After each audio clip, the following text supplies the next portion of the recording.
JFM views நம்ம மதுரையில் வந்து பார்த்தீங்கன்னா ஒரு ஸ்வீட் ஸ்டால் இருக்கு.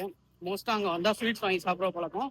அங்கே வந்து ஸ்பெஷலாக வந்து பட்னம் பக்கோடா அப்படின்னு சொல்லிட்டு ஒன்று போடுவாங்க. அது சாப்பிட்றதுக்கு தான் வந்தேன். வாங்கிட்டு அப்படியே உங்களுக்கு காமிக்கிறேன் அந்த பட்னம் பக்கோடா எப்படி இருக்குன்னு சொல்லிட்டு. செம்ம டேஸ்ட்டாக இருக்குங்க. ஸோ இங்கே வரும்போது வாங்கி சாப்பிடுவேன். இந்த ஸ்நாக்ஸ் ஐட்டத்தில் இது ரொம்ப பிடிக்கும். ஸோ உங்களுக்கும் காமிக்கிறேன் எப்படி இருக்குன்னு பாருங்கள். இது நம்ம ஊரில் சென்னையில் போண்டான்னு சொல்லுவாங்களா? உடனே போண்டான்னா சொல்லுவாங்க.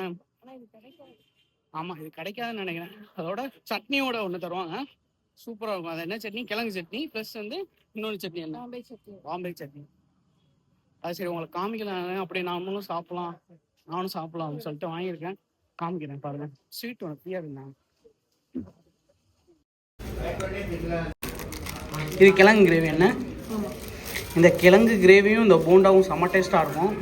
அப்படியே வாங்கிட்டு உங்களுக்கும் காமிக்கலாம் அப்படின்னு சொல்லிட்டான். இது சென்னையில் கிடைக்கிறது இல்லைல்ல, நிறைய கடையிலையும் கேட்டும் பார்த்தேன், கிடைக்கல. ஆனால் சூப்பராக இருக்கும். இது காமிக்கிறேன் உங்களுக்கு. ஸோ மதுரைக்கு வந்தால் இந்த மிச்சர் ஜூஸும் நம்ம விடாமல் வந்து டேஸ்ட் பண்ணிடுவோம். பக்கத்தில் தான் மீனாட்சி அம்மன் கோயில் பக்கத்தில் தான் எங்கள் ஸ்கூல் இருந்துச்சு. அங்கேருந்து வீட்டுக்கு போகும்போது